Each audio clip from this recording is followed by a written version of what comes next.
Глава 1231. Трехцветный огненный ворон. Монах не мог предвидеть, что это произойдет. Хотя 10 огненных нитей не проникли в золотую проекцию, вспыхнул красный свет, превратившись в громоздкие огненные цепи. Мгновенно вокруг проекции и прочно поймали ее в ловушку. При виде этого монах был ошеломлен на мгновение, а затем поднял руку и без промедления взлетел в воздух. Белый меч вырвался из его рта и прямо попал в огненные цепи. С оглушительным звоном красный и белый свет сошлись воедино. Однако свет меча оставил лишь трещину размером с горошину на огненных цепях. При виде этого выражение на лице монаха стало угрюмым. Увидев трехцветного огненного ворона и волну фиолетового пламени, мчащуюся вперед, монах топнул на белом лотосе под ним, выпустив рев громового дракона и торжественно раздвинув руки в разные стороны. Огромная золотая проекция, казалось, почувствовала тревогу монаха, и ее тело засветилось ослепительным золотым светом. Она увеличилась в несколько раз, став еще огромнее, и выросла до высоты более 25 метров, натягивая огненные цепи, пока практически не достигла точки их разрушения. Сердце монаха ушло в пятки при виде того, что дальше произошло. Огненные цепи росли параллельно проекции и не испытывали ни малейшего напряжения. Монах сделал жест заклинания, и золотая проекция резко уменьшилась в размерах, однако огненные цепи последовали за ее трансформацией, оставаясь плотно обмотанными вокруг него. В следующий момент монах сильно изменился в лице. Когда он увидел, что к нему приближался трехцветный огненный ворот, в то время, как сам он оставался беззащитным, он подбросил нефритовую бутылку в воздух. Серебряная бутылка сделала круг в воздухе, а затем метнулась прямо в огненного ворона, направив на него свое горлышко. Затем оттуда эхом послышались светящиеся серебром религиозные песнопения, сопровождаемые большой волной семицветного буддийского света, который стал обволакивать приближающегося огненного ворона. Ворон закричал и расправил крылья, уклоняясь от света, оказавшись прямо над монахом в серебряном одеянии. Но вскоре буддийский свет поймал ворона и ярко засиял, кружась вокруг него. Окутав ворона, он стал втягивать его в бутылку. Казалось, свет был естественным врагом огненного ворона. Выражение лица монаха на мгновение смягчилось, а затем он указал на бутылку в воздухе. Бутылка дрогнула и выпустила еще один туман буддийского света. На этот раз он нацелился на волну фиолетового пламени, тянущуюся за огненным вороном.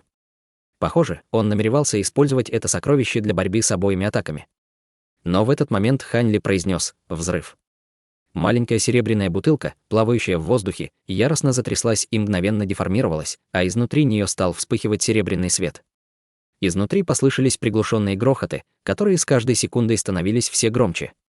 Нехорошо. Монах в серебряном одеянии пронесся мимо серебряной бутылки и обнаружил нечто удивительное. Вскоре белый лотос под ним расплылся, и он исчез. Все, что осталось позади, это лотос длиной в метр, медленно вращающийся в воздухе, и захваченная золотая проекция. В то же самое время монах исчез, маленькая серебряная бутылка замерцала ярким светом и взорвалась. Из бутылки вырвался трехцветный ореол, уничтожив ее целиком. В воздухе появились талисманные иероглифы, и ореол стал распространяться в несколько раз быстрее, полностью окутав белый лотос и золотую проекцию. Золотая проекция оставалась связанной цепями и была неспособная сдвинуться ни на дюйм. Хотя золотая проекция могла на несколько мгновений противостоять пламени, она быстро рухнула, как пена. Лотос тоже мгновенно испарился. На расстоянии более 100 метров вспыхнул белый свет, после чего появился монах в серебряном одеянии. Когда его проекция рухнула, выражение его лица внезапно стало смертельно бледным, и он кашлянул кровавой сущностью. В то же время золотистый цвет на его плоти сильно потускнел, ясно демонстрируя его потерю жизненных сил. Похоже, связь, которую он разделял с этой проекцией, была очень похожа на связь с магическим сокровищем, связанного с его кровью и душой. Хань Ли безо всякого выражения сделал печать заклинания, и волна фиолетового пламени внезапно преобразилась. Всего за секунду она приняла форму питона длиной более 30 метров, с белой жемчужиной на макушке, и набросилась на монаха. Еще до того, как питон оказался перед монахом, температура вокруг резко снизилась, и все пространство окутало ледяной бурей. Под монахом вспыхнул белый свет, преобразившись в новый лотос, на котором он стоял прежде. Его ноги оставались неподвижными, но лотос сделал несколько кругов вокруг своей оси и появился на расстоянии 30 метров. Он насильно рассмеялся и сказал: «Пожалуйста, хватит. Я больше не хочу мириться силой и признаю поражение от удивительных способностей господина даосиста Ханя». Признав поражение в битве, монах посмотрел в сторону разбитой серебряной бутылки со следом жалости.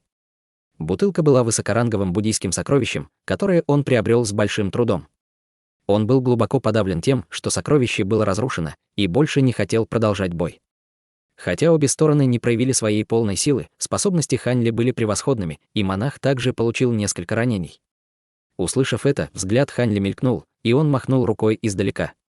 Фиолетовый огненный питон внезапно застыл и превратился в фиолетовый дым. Жемчужина на его макушке зависла в воздухе, и Хань Ли приказал ей вернуться к нему вместе с огненными цепями. Два сокровища сверкнули и исчезли в теле Хань Ли. Хань Ли отдал честь монаху и спокойно сказал «нет проблем», а затем спустился на землю. Все, кто был у ворот, смотрели на Хань Ли с благоговением. Хотя оба были великими культиваторами, Хань Ли с легкостью смог победить буддийского монаха Юаньчжи. Вероятно, даже Цань Ку не ожидал такого результата. Молодой человек, монах Ян Чжу, встретился взглядом с Хань Ли и не смог удержаться от странного выражения. Его прежнее спокойствие исчезло. Хотя монах в серебряной одежде был не ровня Хань Ли, мастер павильона скрытой удачи улыбнулся и заговорил первым: «Ваша битва действительно открыла мне горизонты. Я надеюсь однажды достичь ваших высот. Поскольку вы выиграли, я сдержу свое слово. Я пошлю своих людей, чтобы они принесли технику усовершенствования пространственного кармана». «Извини за беспокойство, мастер павильона», — с легкой улыбкой ответил Хань Ли. Цань Ку махнул рукой, конечно, и немедленно вынул командный талисман и передал его культиватору формирования ядра позади него, тщательно отдав ему приказы. Культиватор сразу же принял талисман обеими руками и поспешно удалился вниз.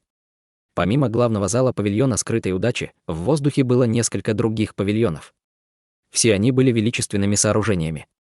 Люди то и дело входили и выходили оттуда, но из-за недавней битвы между Хань Ли и монахом в серебряном одеянии никто из них не появился. Взяв с собой командный талисман, культиватор формирования ядра исчез в одном из зданий ниже. В этот момент монах в серебряной одежде успокоился и спустился на землю. Он вынул белую бутылочку с лекарством и бросил в рот огненно-красную лекарственную таблетку. «Мастер Юаньчжи, ты в порядке?» — спросил Хань Ли. Юаньчжи посмотрел на Хань Ли и небрежно улыбнулся ему, словно не обращая внимания на раны, нанесенные Хань Ли. Он отчаянно ответил: «Я в порядке. С лекарствами мне понадобится всего несколько месяцев на выздоровление. Но я должен сказать, что твой веер действительно необычное сокровище. Даже высокоранговые магические сокровища не могли навредить моей золотой проекции так же сильно, как твой веер, и я не смог ни противостоять ему ни в малейшей степени. Должно быть, это копия духовного сокровища». Мастер довольно наблюдательный. «Мой веер действительно является копией духовного сокровища», — усмехнувшись, ответил Хань Ли. Монах, услышав это, слегка улыбнулся. Но пока он собирался сказать что-то еще, Цань Ку потер руки и, хихикнув, сказал: «Господа даосисты, мы можем также продолжить нашу дискуссию в зале. Мне удалось приобрести бутылку рева пересекающего дракона. Говорят, что когда обычные культиваторы пьют его, они могут сократить свою культивацию на месяц. Что еще более важно, его вкус довольно изысканный. Не желаете ли попробовать его вместе со мной?» В этот момент он больше не выглядел мастером павильона, а скорее гостеприимным стариком скромного происхождения. Рев пересекающего дракона. Я слышал о названии этого вина. Говорят, что он создан из нескольких редких фруктов, которые давно исчезли из мира смертных. Аромат вина выше всяких похвал. Господа даосисты, пожалуйста, не удивляйтесь. Хотя я родом из буддийской секты, мне будет трудно отказаться от нечто подобного. Юаньчжи улыбнулся, увидев изумление Хань Ли, и подразнил его ответ. В прошлом господин даосист Цань Ку стал приглашенным старейшиной нашей секты, поддавшись соблазнам древних духовных вин. Но не подумай чего лишнего. Он уважает все другие заповеди. Его тон был дружелюбным. Услышав это, сердце Хань Ли дрогнуло, и он тихо улыбнулся. Затем вся группа культиваторов вошла в главный зал.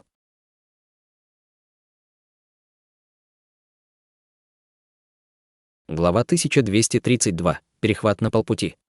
Где-то высоко в воздухе лазурный свет медленно двигался вперед. Внутри полупрозрачного светового покрова можно было разглядеть, как юноша, улыбаясь, играл с красной нефритовой пластинкой в руке. Этим человеком был Хань Ли, который недавно покинул зал скрытой удачи. В его руке была нефритовая пластинка с секретной техникой, позволяющей усовершенствовать пространственный карман. Не ожидал, что что-то столь известное, как пространственный карман, будет представлять из себя такую простую технику усовершенствования. Большинство материалов, необходимых для этого, также довольно просты. В этом случае усовершенствовать пространственный карман должно быть довольно легко, пробормотал Хань Ли в полете. Хе-хе, ты называешь это пространственным карманом. Я вижу это только как технику создания фиксированной транспортной формации в пространственный узел. Настоящие пространственные карманы — это сокровища, которые всегда носить при себе и использовать по собственному желанию в любой момент. В ушах Хань Ли раздался голос маленького мальчика. Хань Ли покачал головой. Хотя слова господина даосиста бесконечного неба разумные, невозможно создать такое сокровище с помощью способностей культиваторов мира смертных. Даже твоя всеобъемлющая сумка и изначальный флаг Черного ветра обладают лишь незначительными пространственными способностями, совсем не похожими на пространственные карманы, о которых ты говоришь. Мальчик ответил с улыбкой: это разумно. Насколько мне известно, я знаю только нескольких культиваторов, которые владеют настоящим пространственным карманом, каждый из которых является высшим существом в мире духов. В противном случае другие забрали бы у них эти сокровища. Раз ты приобрел технику усовершенствования пространственного кармана, теперь ты отправишься в секту рассеивающийся инь, чтобы заполучить флаги рассеивания призраков. Господин даосист Хань, ты настолько смел, что готов встретиться со всей сектой? Конечно, нет, покачал головой Хань Ли. Даже если в секте рассеивающийся инь один великий культиватор, она все равно является одной из 10 великих сект дьявола Да. Кто знает, какие внушающие страх ограничения они наложили на свою секту или какие другие опасные техники они используют. У секты рассеивающейся инь есть древнее наследие. Я не планирую рисковать своей жизнью из-за этого.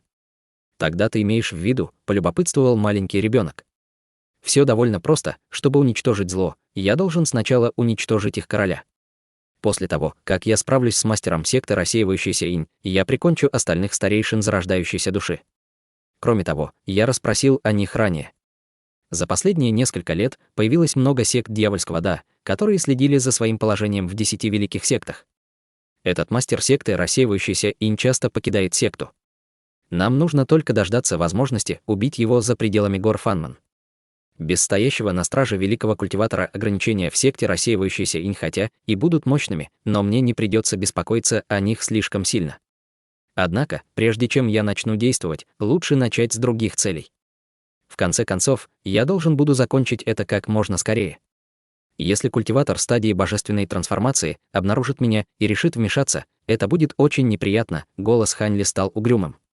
Мальчик улыбнулся. Вот как. Великие культиваторы в мире смертных не могут действовать так, как им хочется. Если ты собираешься уничтожить такую большую секту, я боюсь, что один из тех парней не сможет усидеть на месте. На этот раз Хань Ли не ответил, а просто холодно улыбнулся. Убрав нефритовую пластинку, он увеличил скорость в несколько раз и исчез в мгновение ока. Прошло много лет. На безымянной горной цепи, граничащей с провинцией Фэн и округом Хань, шла ожесточенная битва. В ней участвовали 6 культиваторов в черных одеждах, командовавших более 1000 усовершенствованных трупов в доспехах, стараясь окружить и убить несколько десятков культиваторов в разной одежде. Трупы в доспехах изначально не были слабыми, а вместе с силой командовавшими ими культиваторами в черной одежде, их трупная ци взлетела до небес. За промежуток времени, за который можно было закончить обед, трупы с легкостью сожрали группу культиваторов, кроме самых могущественных культиваторов формирования ядра среди них. Эти оставшиеся в живых чувствовали, что скоро смерть также настигнет их. Но в этот момент издалека послышался пронзительный свист, который, казалось, мог распространяться по всем 9 небесам. Услышав это, культиваторы, участвовавшие в битве, начали чувствовать боль в ушах, которая сменилась оглушительным звоном. Когда культиваторы в черном услышали это, выражения на их лицах изменились. На лицах культиваторов, что были в окружении трупов, засияла радость. Духовный свет заблистал вдалеке, а за ним последовали слабые раскаты грома. Изумрудно-зеленое облако размером в несколько тысяч квадратных метров приближалось к ним. На своей невероятной скорости оно преодолело более 300 метров в мгновение ока до места, где сражались культиваторы. В этот момент в воздухе раздался холодный голос, а затем во вспышке черного света появился странный силуэт. Мне было интересно, кто решился навести визит и лично атаковать мою секту. Оказалось, что это был даосист Би из секты Кровавых Костей. Вскоре после этого этот человек махнул рукавом, выпустив серебряным свет, чтобы разрезать надвигающееся зеленое облако. Старый дьявол Фан. Дьявольское облако вскрикнуло от удивления и сразу же изменило направление. Раз ты прибыл на границу секты, куда теперь спешить? С холодным фырканьем серый свет погнался за лазурным облаком. Казалось, серый свет распространялся в несколько раз быстрее, и вскоре его цвет стал совершенно черным. За короткий промежуток времени они пролетели более 100 километров в своей погоне и исчезли с горизонта. Группа культиваторов в черном при виде этого успокоилась и приказала трупам в доспехах возобновить атаки, сделав их в несколько раз мощнее. Культиваторы в окружении сразу же изменились в лицах от увиденного. Несмотря на это, они старались изо всех сил, сумев убить много трупов в доспехах, но в конечном итоге были уничтожены. Затем культиваторы в черных одеждах выпустили свои сумки для хранения и убрали в них своих трупов в доспехах. Однако они не стали сразу уходить. Вместо этого они стали перешептываться между собой, глядя вдаль. Через некоторое время в небе вспыхнул свет, и в их сторону полетела черная полоса. Культиваторы в черном сразу же перестали разговаривать между собой и разделились в два ряда. Перед ними вспыхнул черный свет, обнажив силуэт в черной ци. Мы отдаем дань уважения мастеру секты. Культиваторы в черных одеждах с благоволением поприветствовали черный силуэт. Силуэт в черной ци спросил: люди из секты кровавых костей были уничтожены? Долговязый старик сделал несколько шагов вперед и торжественно ответил: пожалуйста, будьте спокойны, мастер секты. Из 73 членов секты кровавых костей, которые нарушили наши границы, никто не смог сбежать. Все они мертвы. Силуэт холодно сказал: тело старейшины Бихуа из секты кровавых костей также было уничтожено, однако его зарождающаяся душа сбежала от меня. После этого я предполагаю, что секта кровавых костей не посмеет начать новую атаку. Если бы в наших рядах было больше культиваторов, я бы уничтожил эту секту. Другие культиваторы в черных одеждах не смели говорить и просто стояли, ожидая дальнейших приказов. Силуэт какое-то время бормотал про себя, а затем отдал приказ: здесь больше нечего делать, можете возвращаться в секту. У меня еще есть кое-какие дела, так что я вернусь позже.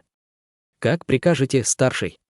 Культиваторы в черных одеждах не смели возражать ему и сразу же принялись исполнять его приказ. Они взлетели в воздух в виде разноцветных полос света и удалились прочь от этого места. Теперь в этом месте остался только силуэт в черной ци. Он смотрел вдаль и оставался неподвижным на месте. Через неизвестный промежуток времени он в конце концов сказал: прошло столько времени, не пора ли тебе, наконец, появиться? Или ты хочешь, чтобы я заставил тебя? После этих слов он оглянулся на соседнюю область, где, казалось бы, никого не было. Во вспышке лазурного света появился юноша в лазурных одеждах с руками за спиной. «Го, кажется, ты действительно заслуживаешь своего положения мастера секты рассеивающийся инь, раз смог обнаружить меня. Но почему ты решил раскрыть мое присутствие меня после того, как отправил своих учеников? Неужели ты не хотел их втягивать в это?» Разумеется, этим юношей был Ханьли. Его целью был силуэт в черной ци, мастер секты рассеивающийся инь. По правде говоря, чтобы перехватить мастера секты, он наблюдал за горным хребтом Фанман не менее полугода. Теперь, когда возможность наконец появилась, он украдкой последовал за ним. «Это ты?»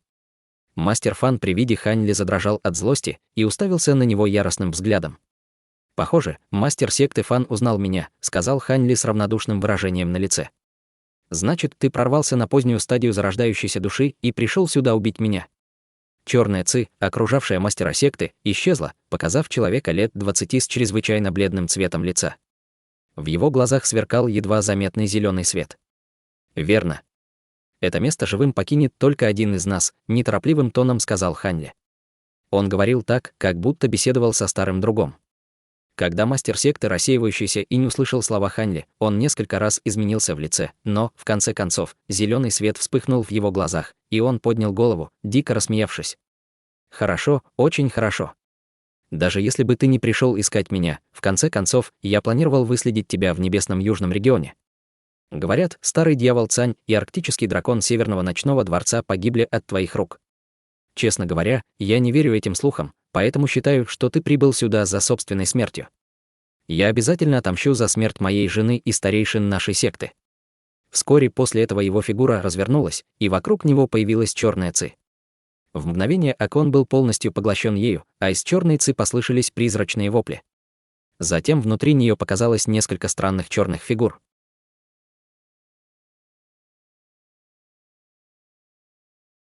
Глава 1233. Убийство великого культиватора.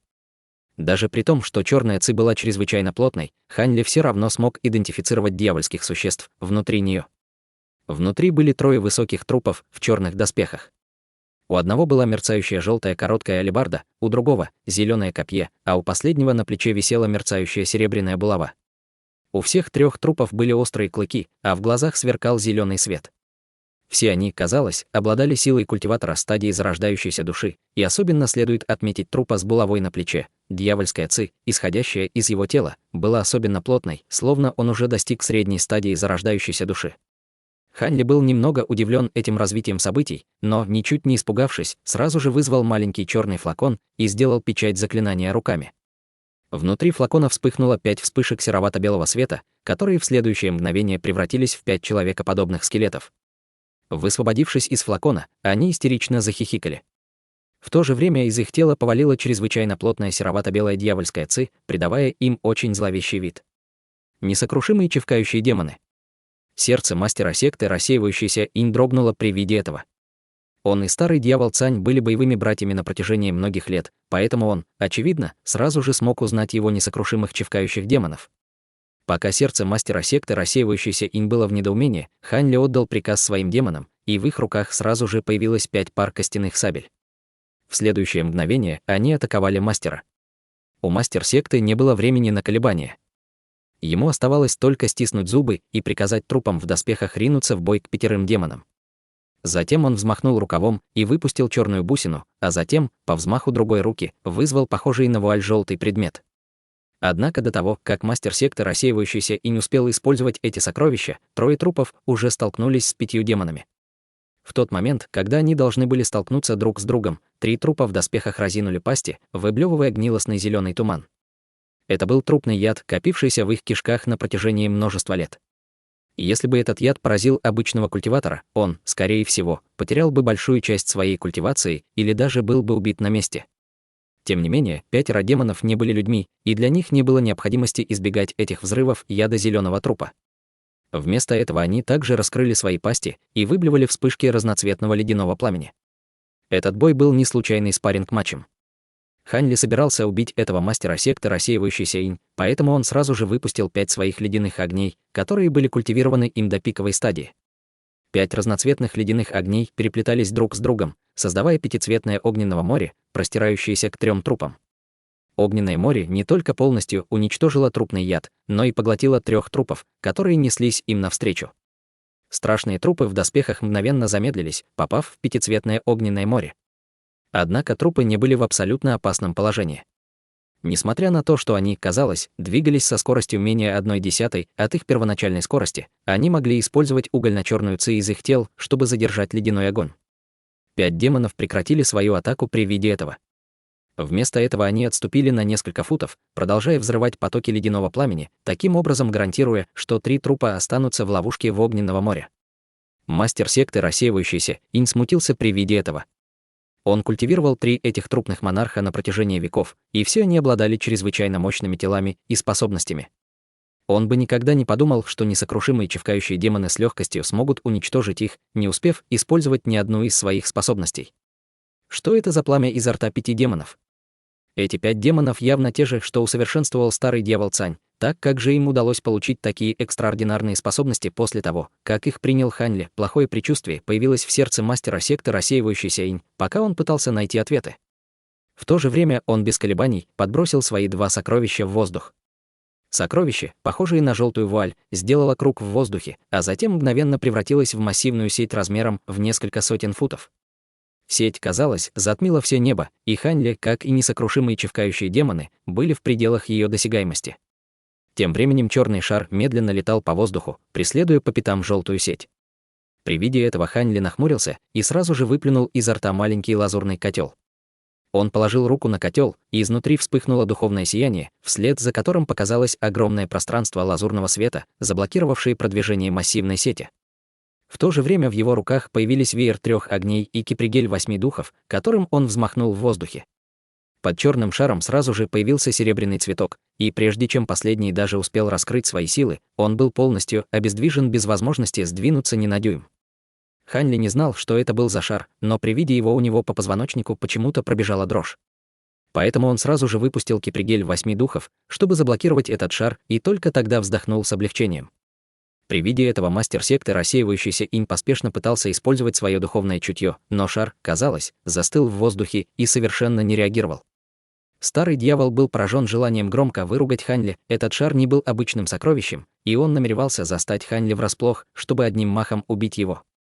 Однако он не думал, что инстинкты Ханьли окажутся такими острыми. Он не только не позволял шару приблизиться к себе, но и полностью обездвижил. Таким образом, план старого дьявола полностью провалился. В этот момент Ханьли также начал действовать. С раскатом грохота на его спине появились пара бело-лазурных крыльев. Он осторожно взмахнул ими и беззвучно исчез на месте, крепко держа его в руках. Сердце мастера секты, рассеивающейся инь, задрожало при виде этого. Он поспешно сделал печать заклинания, окутав свое тело черной ци, создав угольно-черные доспехи в мгновение ока. Затем он взревел, и по всему его телу с раскатами грома засверкало бесчисленное количество дуг синих молний. Молнии извивались на его доспехах, создавая впечатление, словно множество синих змей ползало по его доспехам, производя чрезвычайно грозное зрелище. В этот момент позади него возникли пространственные колебания, и в воздухе появилась человекоподобная марионетка. Мастер секты, рассеивающийся инь, даже не повернулся, словно заранее предвидел это, и сделал печать заклинания руками. Из его спины внезапно вырвалась вспышка черного света и метнулась над головой человекоподобной марионетки, а затем обрушилась на нее со свирепой силой. Это был угольно-черный летающий меч длиной около фута. С громким лязгом человекоподобная фигура подняла обе руки. В его руках было 2 серебряных длинных меча, и она использовала их, чтобы отбросить летящий меч прочь. Только тогда мастер секты, рассеивающийся инь, повернулся с холодной улыбкой на лице. Однако его улыбка сразу же застыла при виде человекоподобной фигуры позади него. Хотя человекоподобная фигура выглядела точно так же, как Хань-эль, но в ее теле не было ни единого признака жизненной силы, и она была похожа на неодушевленный предмет. В тот момент, когда он собирался оценить этого Ханли своим духовным чутьем, в воздухе над головой вспыхнула дуга лазурного света, и появился настоящий Ханли. Затем он без колебаний взмахнул веером 3 огней, послав вниз столб трехцветного пламени. Несмотря на то, что мастер секты, рассеивающийся инь, видел этот веер, проникшая в него ужасающая духовная огненная сила дала понять, что к нему нельзя было относиться легкомысленно. Он согнул колени, и его ноги, как спиральные пружины, отбросили его назад с удивительной скоростью. Однако во время своего отступления он успел указать пальцем на Ханли. Множество синих молниеносных змей, бродивших по его телу, метнулись к Ханли в раскатах грома. Затем он открыл рот, выплюнув гладкую нефритовую пластинку, которая резко увеличилась в размерах в полете. В то же время он перевернул другую руку, вызвав острый золотой шип. Он яростно швырнул шип в воздух, и тот лишь дважды вспыхнул, а затем обрушился на Ханли, пытаясь проникнуть сквозь его тело на невероятной скорости. Обычный культиватор зарождающейся души определенно не смог бы уклониться от такой быстрой атаки, но после культивации и трансформации 9 ураганов Ханли смог повернуть свое тело в сторону под невероятным углом, словно у него не было костей, что позволило ему легко уклониться от золотого шипа, который пролетел мимо него на расстоянии нескольких футов. В этот момент мастер секты, рассеивающийся инь, находился на расстоянии более 200 футов от Ханли, и он с удивлением смотрел на искривление его тела. Как только тело Ханли пришло в норму, он оценил своего противника с холодным выражением лица, а затем внезапно сложил руки за спиной и холодно фыркнул. Мастер секты, рассеивающийся инь, сначала был немного озадачен действиями Ханли, но как только его холодное фырканье достигло его ушей, в его мозг как будто вонзился острый шип. Мучительная боль застала его врасплох, и он согнулся, схватившись руками за голову, и выражение его лица исказилось от боли. Это была секретная техника шипа духовного оглушения, разработанная монархом расщепления души. Ханли уже достиг последнего уровня техники великого развития, и его база культивации находилась на пике поздней стадии зарождающейся души, так что эта атака шипа духовного оглушения была практически настолько мощной, насколько это возможно. Скорее всего, это было то, на что мог бы быть способен монарх расщепления души на пике своих способностей. Однако, несмотря на то, насколько мощной была эта секретная техника, она была эффективной только в сочетании с элементом неожиданности. Если бы культиватор знал об этой секретной технике заранее, ему нужно было бы использовать свое мощное духовное чутье, чтобы беречь разум, и эта техника оказалась бы далеко не столь эффективной. Кроме того, эффект, который эта техника оказывала на культиватор поздней стадии зарождающейся души, был довольно коротким. В обычных обстоятельствах великий культиватор мог бы принудительно подавить эту боль и вернуться в чувство примерно через 2 или 3 секунды.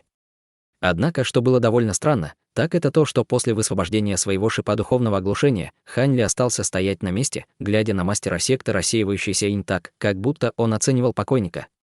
Мастер секты рассеивающийся инь пришел в себя быстрее, чем Хань Ли ожидал, практически мгновенно, и его лицо исказилось от ярости.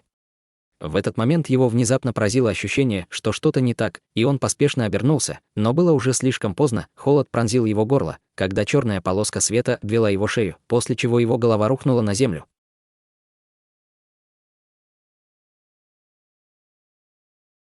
Глава 1234. Заговор против секты рассеивающийся инь.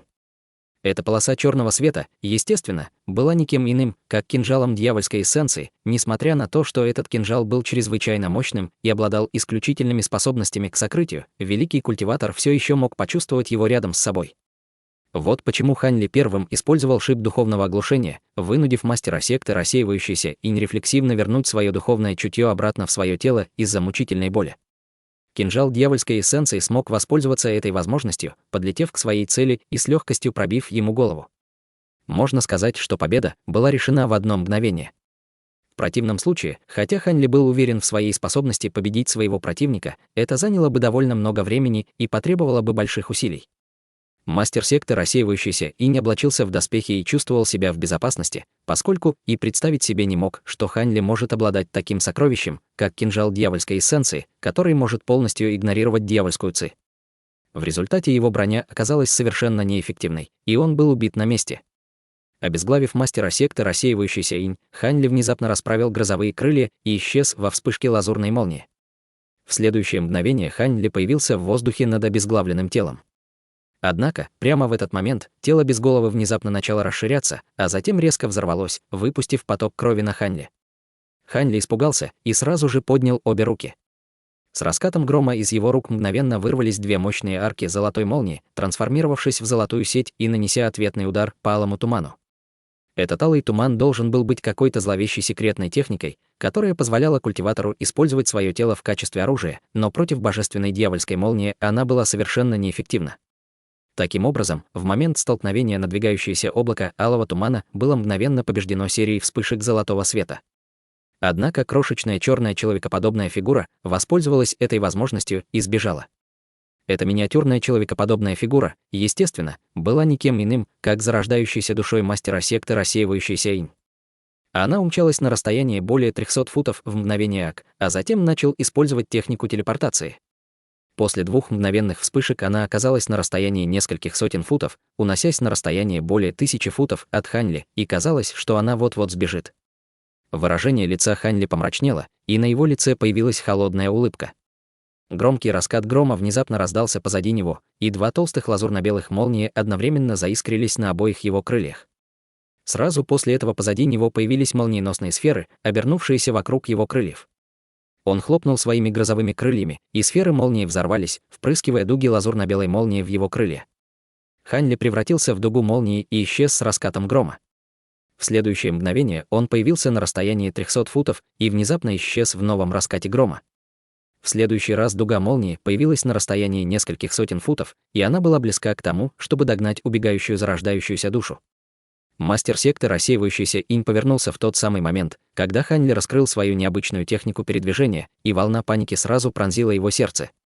Он знал, что больше не может экономить силы, и, сделав печать заклинания, его зарождающаяся душа исчезла в виде полоски алого света, пытаясь сбежать, быстро используя свою технику телепортации. В этот момент Хань Ли появился примерно в 400 футах позади зарождающейся души, и он холодно зарычал при виде этого.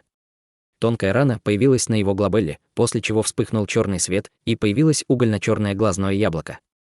Это был не что иное, как глаз разрушения Хань Ли. Появившись, внутри него вспыхнула вспышка черного света и исчезла в определенном месте в воздухе. Сразу после этого грянул оглушительный взрыв, и зарождающаяся душа вышла из пустого пространства во вспышке черного света, словно ее техника телепортации была насильственно отключена на полпути. На лице зарождающейся души отразилась паника и неверие, словно не хотела смириться с тем, что у Хань Ли был способ помешать технике ее телепортации. Он стиснул зубы и снова исчез, сделав печать заклинания. Хань Ли нахмурился при виде этого, и выражение его лица стало мрачным. Еще один всплеск черного света вырвался из его глаза разрушения, и он взмахнул крыльями, исчезнув во вспышке лазурной молнии. Зарождающаяся душа была вынуждена снова проявить себя, и Хань Ли появился на расстоянии чуть более 100 футов от нее. Зарождающаяся душа была потрясена этим и мгновенно подняла руки, послав несколько зеленых нитей прямо в Хань Ли. Хань Ли также поднял руку, вызвав несколько огненных нитей, и направил их навстречу зеленым нитям. В момент столкновения зеленые нити раскрыли свои истинные формы, летающие иголки с тонкими нитями. Тем временем, зарождающаяся душа попыталась воспользоваться этой возможностью, чтобы снова сбежать. Однако Хань Ли уже был готов к этому. Он бесцеремонно взмахнул рукавом в воздухе, выпустив дугу золотой молнии, которая тут же исчезла на месте. В следующее мгновение впереди с раскатом грома зарождающаяся душа мастера секты, рассеивающаяся, и вскрикнула от боли, а затем схватилась руками за грудь. Из его груди торчал крошечный золотой меч длиной в несколько дюймов, но, похоже, он не полностью пробил тело зарождающейся души. Тем не менее, дуги молнии, искрящиеся на крошечном мече, серьезно ранили зарождающуюся душу. Искусство культивации мастера секты, рассеивающейся, им было также древним дьявольским искусством. Когда душу поразила золотая молния, на ее лице появилась агония, и выглядеть она стала так, как будто вот-вот рассеется. Тело Хань Ли качнулось, и он появился в воздухе прямо над зарождающейся душой. Затем он потер руки, с грохотом создав еще один густой заряд золотой молнии. «Пожалуйста, подожди, господин Даосист Хань, мне есть что сказать». Со смертельно бледным лицом вскрикнула зарождающаяся душа. «Мне неинтересно знать, что ты хочешь сказать», — хмыкнул Хань Ли. Затем он поднял руку, превратив золотую дугу молнии в огромного золотого питона. Мастер секты, рассеивающийся, инь закричал от ужаса. Однако, несмотря на то, что его зарождающаяся душа получила серьезные раны, она, естественно, не собиралась сдаваться без боя. Таким образом, духовный свет вспыхнул из его тела и приготовился выпустить какую-то секретную технику в качестве последнего рывка в бою. Тем не менее, в этот момент в воздухе внезапно появился пучок лазурных нитей в нескольких десятках футов от него, полностью застигнув его врасплох и плотно связав его тело. С другой стороны лазурных нитей вспыхнул лазурный свет, и появился крошечный котел. Это был небесный котел. Как только мастер секты, рассеивающийся, им попал в эти лазурные нити, магическая сила внутри его тела застыла, и ее сердце сразу же ушло в пятки. Уклониться от огромного золотого молниеносного питона было невозможно, и когда зарождающаяся душа смотрела вниз, его испуганное лицо побледнело еще сильнее. Закрыв глаза в ожидании неизбежной смерти, за ней вдруг раздался раскат грома, а сама зарождающаяся душа осталась невредимой. Она с ошеломленным выражением открыла глаза, и ее сердце содрогнулось от удивления. Хань Ли появился прямо перед ним и осматривал его с близкого расстояния. Сердце мастера секты, рассеивающейся, инь задрожало, и он уже собирался что-то сказать, как Хань Ли безразлично провел пальцами по воздуху, выпустив несколько полос серебряного света, и все они исчезли в теле зарождающейся души. Зарождающаяся душа мастера секты, рассеивающейся, инь совершенно не могла сопротивляться этому и даже не успела что-то сказать, прежде чем потеряла сознание. Хань Ли перевернул руку и вынул несколько ограничительных талисманов, окутав ими зарождающуюся душу, а затем указал пальцем на крошечный котел. Небесный котел со звоном понял лазурные нити обратно, втягивая зарождающуюся душу в котел. Выражение лица Хань Ли, наконец, смягчилось, и он перевел свой взгляд на 5 демонов и 3 трупа. В этот момент 3 трупа все еще были захвачены ледяным пламенем, которое извергали призрачные головы. 5 призрачных голов ворвались в пятицветное огненное море по приказу Хань Ли, а затем бросились прямо на 3 трупа, которые все еще двигались, хотя и очень медленно. Хань Ли улыбнулся, собирая все сокровища в воздухе, независимо от того, кому они принадлежали. Затем он махнул рукой в сторону марионетки и убрал котел, спускаясь к уединенной горе внизу. Марионетка совершенно бесстрастно последовала за ним. Как только 5 демонов стали побеждать над трупами, Хань Ли вернулся, но этот раз без своего небесного котла. Он взглянул на 3 трупа, которые были почти полностью поглощены 5 демонами, и молча ждал завершения их битвы с созерцательным выражением лица. «Ты действительно решил проникнуть в секту, рассеивающейся, инь, в одиночку?» Раздался голос маленького ребенка. «Это не должно быть очень опасным делом. После использования моей техники поиска души на этой зарождающейся душе я уже знаю, где находятся самые сильные ограничения в секте. Избегая их, мне не грозит опасность. Кажется, что в секте находится всего 5 или 6 старейшин, в то время как все остальные сражаются с врагами других сил. Это хорошая возможность для меня позаботиться обо всех старейшинах в секте, а затем разобраться со старейшинами за пределами секты. Хотя я не могу определить точное местоположение старейшин за пределами секты по информации, полученной мной с помощью техники поиска души, я примерно знаю, где они находятся, и я позабочусь о том, чтобы оставшиеся старейшины секты рассеивающиеся и не смогли объединить силы против меня», — спокойно ответил Хань Ли. «Раз так, то мне нечего сказать. Однако ты хочешь только забрать их флаги или намерен полностью уничтожить секту рассеивающийся инь?» — спросил ребенок. Хань Ли остановился на мгновение и ответил с холодной улыбкой: «Неважно, каковы мои намерения. Они потеряют 6 или 7 старейшин зарождающейся души вместе с мастером секты. Думаешь, они все еще смогут сохранить свое положение одной из 10 великих сект дьявольского да? Их враги уничтожат секту вместо меня, и мне даже не придется пачкать руки».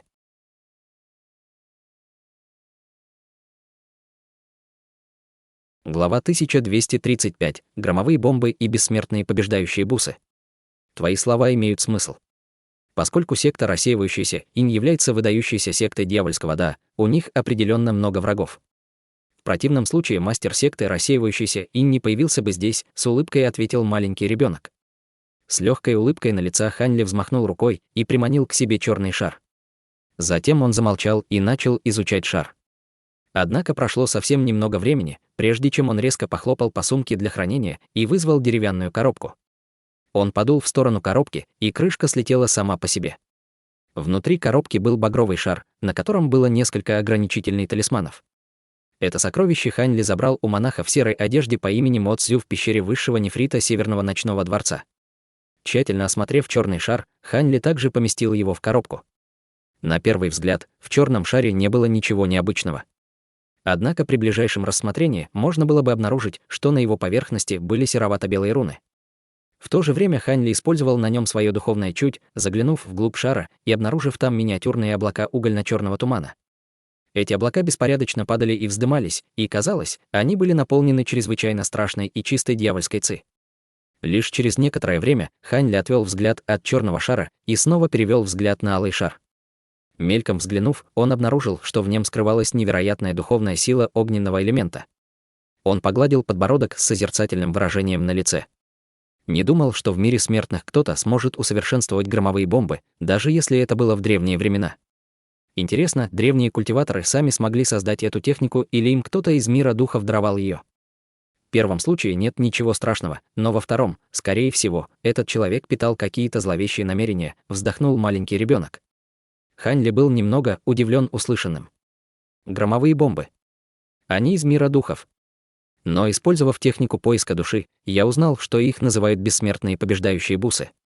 Они выглядят чрезвычайно могущественными, и даже культиватор стадии божественной трансформации не сможет сбежать невредимым, если он будет поражен этим шариком. Форма немного отличается от того, что мне знакомо, но это определенно громовые бомбы. У тебя 2 грубых бомбы, что говорит о том, что они, вероятно, были отвергнуты миром духов. Однако они, конечно, достойны названия «бессмертные побеждающие бусы» здесь, в мире людей, ответил маленький ребенок. Это сокровище используют культиваторы из мира духов. Нахмурившись, спросил Хань Ли. Конечно, культиваторы тоже могут использовать их, но изначально они были изготовлены смертными, а затем распространились в кругах культиваторов. Это одно из немногих могущественных сокровищ, которые могут использовать смертные в мире духов, даже без какой-либо магической силы. Однако из-за их огромной силы и сложного процесса усовершенствования культиваторам редко удается усовершенствовать их. Кроме того, очень мало людей знают технику их усовершенствования. По крайней мере, это все, что мне известно, объяснил маленький ребенок. Даже смертные могут использовать их. Тогда зачем культиваторам мира духов создавать эти вещи? Озадаченно спросил Хань Ли. Сейчас это трудно объяснить, но ты сам все поймешь, как только войдешь в мир духов. Маленький ребенок дал довольно неоднозначный ответ. Хань Ли хотел задать дополнительные вопросы, но этот вопрос касался мира духов, поэтому он, естественно, не имел к нему никакого отношения в данный момент. Таким образом, он закрыл деревянную коробку, убрав 2 шара, и сменил тему разговора. Естественно, было хорошо, что он получил пару таких могущественных сокровищ. Возможно, у него будет возможность использовать их в будущем. В этот момент призрачные головы чихающих демонов раздавили 3 трупа на земле вдалеке. Даже при силе средней стадии зарождающейся души 3 трупа были бессильны сопротивляться, учитывая, что их скорость была значительно затруднена. Таким образом, 5 демонов обрушились на их тело, поглощая их чистую трупную ци. Хань Ли знал, что эти 3 трупа скоро будут полностью уничтожены, поэтому он задумался над тем, как ему проникнуть в секту рассеивающейся инь. С его текущими способностями, обладая знаниями об ограничениях в секте, он с легкостью сможет проникнуть в нее. Через полгода весь Великий Цзинь был взбудоражен новостями. За короткий промежуток полугода 7 или 8 культиваторов зарождающейся души секты рассеивающейся инь, включая мастера секты, исчезли один за другим. Все лампы их душ, находившиеся в секретном месте внутри секты, также полностью погасли, что указывало на то, что они явно были мертвы. Еще более странным было то, что в секте рассеивающейся инь погибло больше культиваторов, чем за ее пределами. Как будто невидимый враг проник в секту и специально поубивал самых могущественных культиваторов. С тех пор, как был убит первый старейшина, руководители секты рассеивающейся инь провели исчерпывающий поиск внутри секты, а также активировали все ограничения. Однако все их усилия не принесли плодов, поскольку все больше и больше старейшин погибло один за другим. Все высшие представители секты рассеивающейся инь пришли в ужас и, в конце концов, старейшинам пришлось жить вместе в группах и никогда не отделяться друг от друга. Только тогда они смогли оставаться в безопасности. Тем не менее, все старейшины секты рассеивающейся инь, отправленные по поручениям, начали быстро умирать. Все оставшиеся культиваторы, зарождающиеся души в секте рассеивающейся инь, пришли в ужас, совершенно не зная, что делать. Всего за полгода секта рассеивающейся инь потеряла почти половину своих старейшин зарождающейся души. Казалось, что культиватор зарождающейся души погибал у них раз в месяц, что сильно ослабило секту. Все старейшины были немедленно отозваны обратно в секту и вынуждены были постоянно жить вместе. Только тогда этот кошмар утих. Все испуганные руководители секты рассеивающейся инь наконец-то вздохнули с облегчением. Однако, несмотря на все усилия секты рассеивающейся инь, чтобы скрыть этот инцидент, новости о нем все же неизбежно просочились вовне. Таким образом, все другие основные секты начали действовать, пытаясь захватить территорию секты рассеивающейся инь. Оставшиеся старейшины секты рассеивающейся инь отомстили всем своим могуществом, но любой мог увидеть, что их секта долго не продержится. В конце концов, как одна из 10 главных сект дьявольского Даа, у секты рассеивающейся инь были свои дни славы, но она также нажила себе множество врагов. Теперь, когда она продемонстрировала серьезные признаки слабости и упадка, естественно, множество людей были готовы внести свой вклад в эту тенденцию. Таким образом, множество сект начали разрушать колосс, которым когда-то была секта рассеивающейся инь. Высоко в воздухе над клочком бесплодной земли собралось около 10 культиваторов.